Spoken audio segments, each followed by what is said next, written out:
Yes, thank you, Professor Ko, and thank you for introduction. And to be honest, to be here today, and it seems like I am a PhD student again because my professor is here and my friend is also here. Okay, so my topic is about the utilization of the nanoparticles to improve the property of the biodegradable polymer for the packaging application.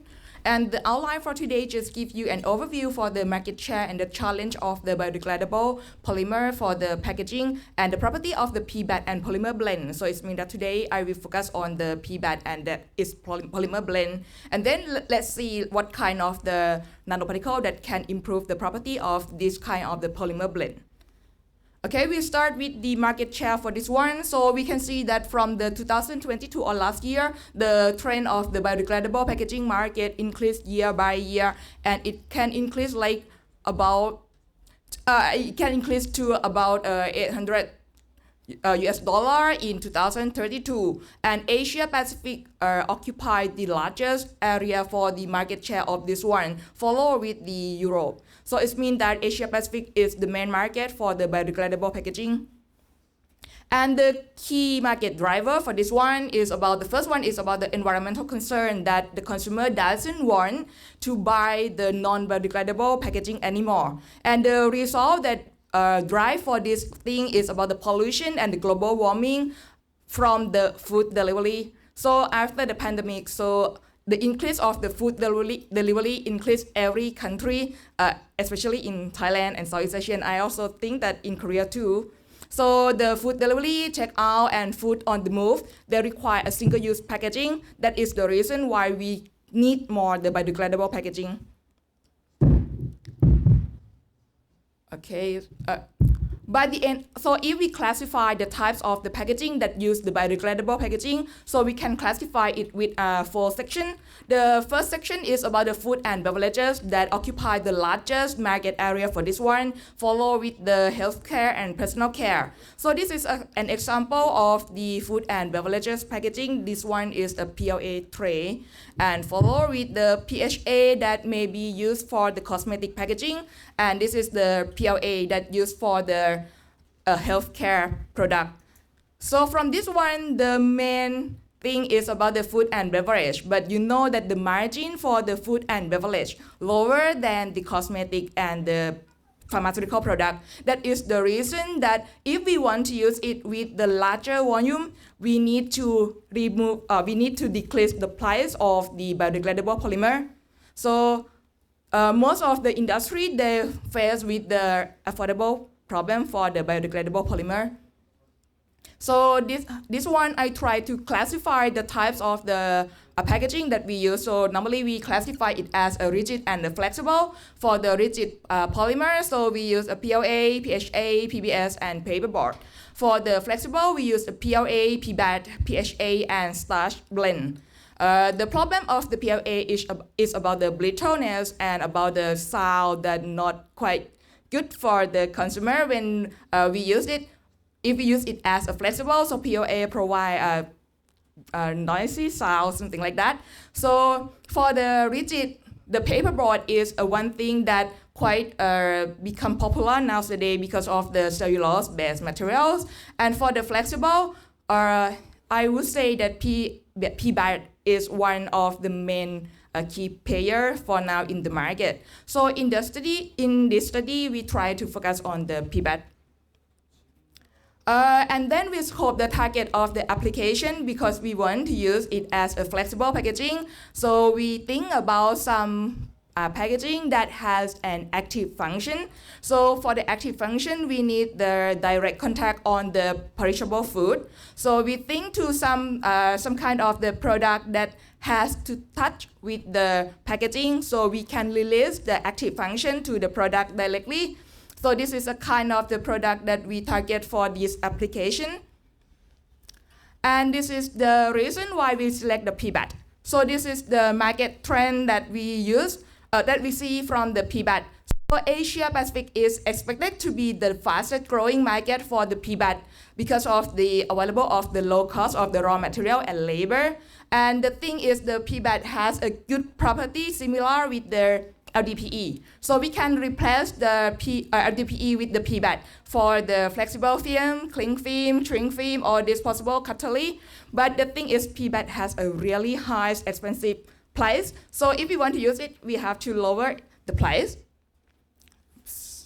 This is the property of the PBAT. That this is the picture I took from our laboratory. So we can bronze it, and it has a good formation of the bronze film here. And these two results I took from this paper, but just would like to show that even the PBAT was from the petrochemical, but it also can be biodegradable and needs some certain time, and it has a really high elongation at plate. But the problem is the expensive and the poor gas barrier. So if we want to lower the price, we have to blend with some kind of the cheaper polymer. So when we want to blend it, so we think about something that we have a lot in our country. So we think to Thai cassava tuber. From the cassava, we change it to be tapioca flour. And from this one, when we mix it with the plasticizer, that in this study, we use a glycerol. So with this extrusion process, we can get the TPS, thermoplastic starch. The thermoplastic starch has a really good for the inexpensive materials, high biodegradability, and good oxygen barrier because of hydrophilicity. But because of hydrophilicity again, so it has a poor moisture barrier and moisture sensitive. So we try to blend this one to the PBAT. So we have to find the optimum ratio between these things. This process just give you an idea how we make the TPS in our laboratory. So we start from the tapioca flour, and then we add like a manual plasticizer, that is the glycerol, to the system here. And we have to cut it under the air because it is the TPS. So we cannot cut it or we cannot cool it under the water. And then after that, we do the palletizer here. Then we can get the pallet here. So this is the process that we make the TPS.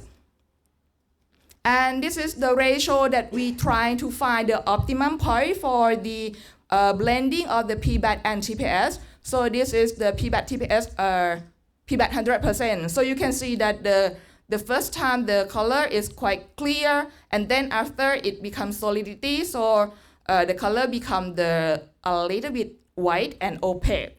And then we blend with the TPS 10%, 30%, 50%, and we found that at the 70-30 is the best option, because at the 90-10 or 50-50, the shape of the tubular is not stable. We got like a bubble all the times, maybe because of the compatibility between these two polymers. So this study, we select 70-30, and this is the TPS 100%. So we also try to form it up. Actually, we can form it, but the stability is not really good. Maybe you keep it just 1 month, even in the aluminum foil bag, it will be already like sticky materials. Okay, so this is the polymer that we got. This is the PBAT we bought from the BASF, and TPS that we produce in-house. And this is the PBAT TPS blend that we got it. So the advantage for this polymer blend is the cost reduction because we add some cheap materials to the PBAT, and it can get the biodegradable faster and increase the oxygen barrier. But we still get some disadvantage. So it is drop. The property of this one drop in the mechanical property regarding the polymer blend. And then we have the greater water vapor permeability and water solubility because of the TPS that we blend. So now we already got the PBAT TPS on hand, and if we want to introduce this thing to the market, we need to add more functional to like induce user to use it. So we think about adding other functional property to the polymer blend. So we think about the nanoparticles. So this one shows the previous research that belonging to Dr. Nattinee, and he will give presentation after this section. So Dr. Nattinee do a lot of this work by trying to use the several kinds of the nanoparticles. For example, like zinc oxide, titanium dioxide, and silicon dioxide. So from this previous research of his group. So we found that ore of nanoparticles can improve the property of the materials, but still some barrier or some problem that we have to deal more. For example, like silicon dioxide, they provide a really good barrier property, but still cannot get the active function like antimicrobial or antioxidant from silicon dioxide. For titanium dioxide, also show a really good antimicrobial and barrier property, but you know that titanium dioxide was already banned from EU because of the safety issue. So from this one, only zinc oxide that seemed like a high possibility for using. So we conduct this one, we convey zinc oxide to more study on my research that I coordinate with Dr. Nattinee and also Professor Cole here. So we select the zinc oxide for further study and also try to think about the new nanoparticles. So we think to copper oxide. So because we select copper oxide and zinc oxide, because of it is like a nutrient or natural nutrient that the human body, we can accept it. So it has a low possibility that can be toxic for the human.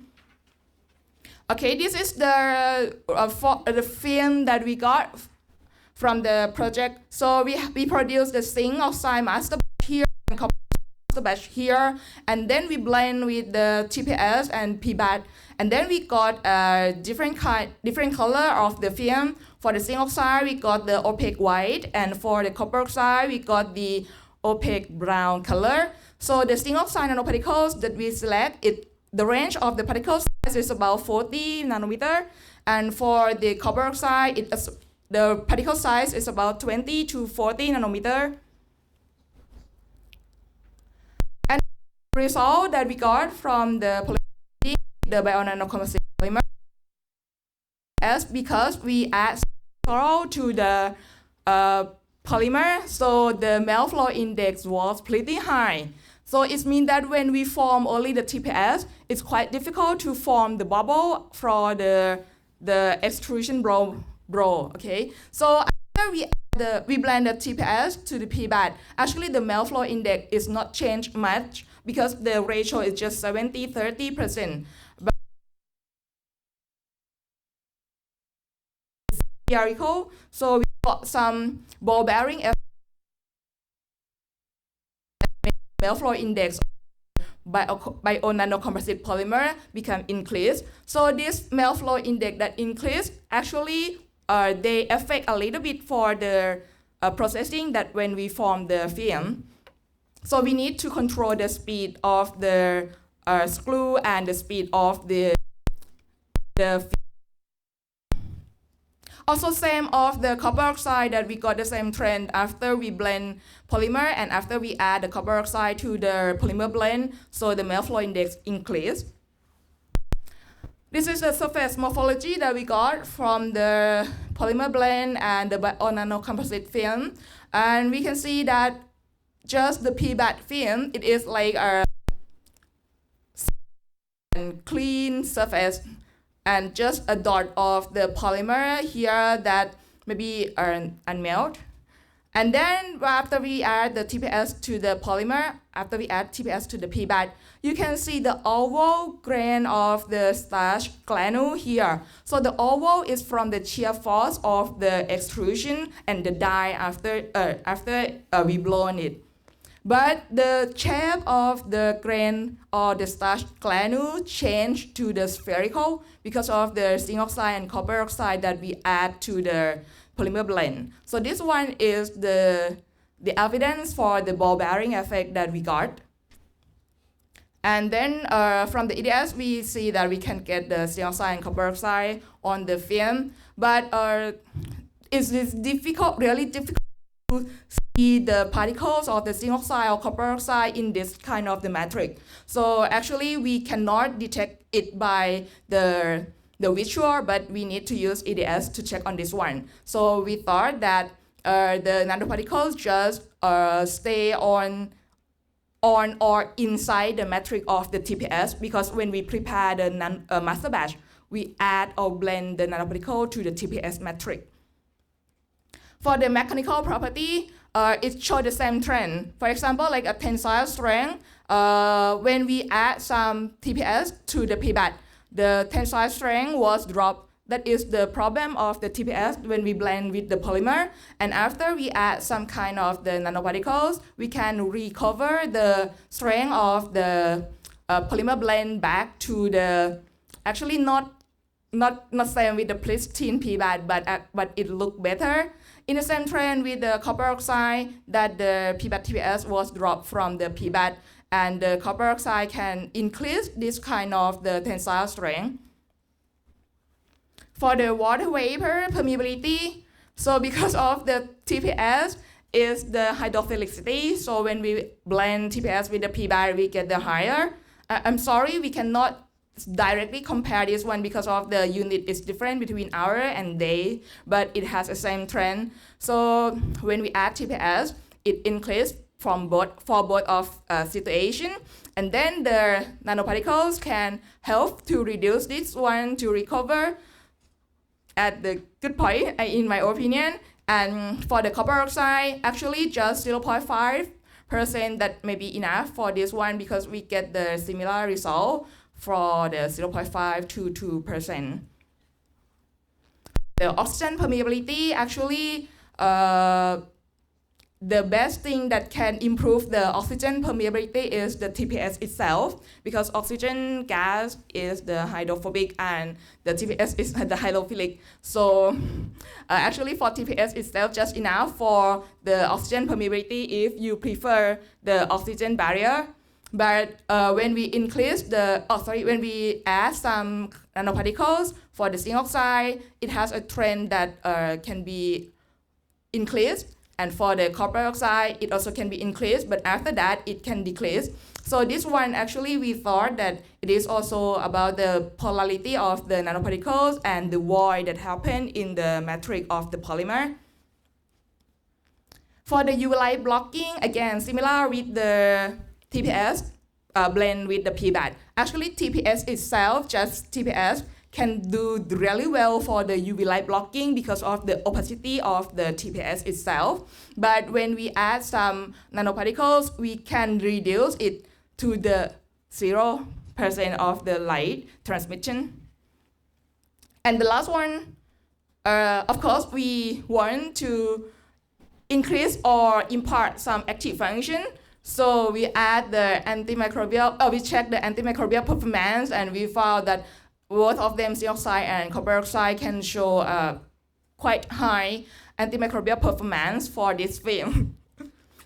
So this is the way. So in the Asia Pacific market for single-use packaging, a PBAT is a promising biodegradable polymer. But if you want to use it, we have to lowering the price of it. So we blend with some kind of the low-cost materials. And if we want to sell it in the market for more like interesting for the user, so we have to give or provide some active function or functionality to the polymer packaging. So we think about the metal oxide nanoparticles that not only enhance the mechanical property, but also introduce novel functionality to the active packaging. Yes, thank you for everyone.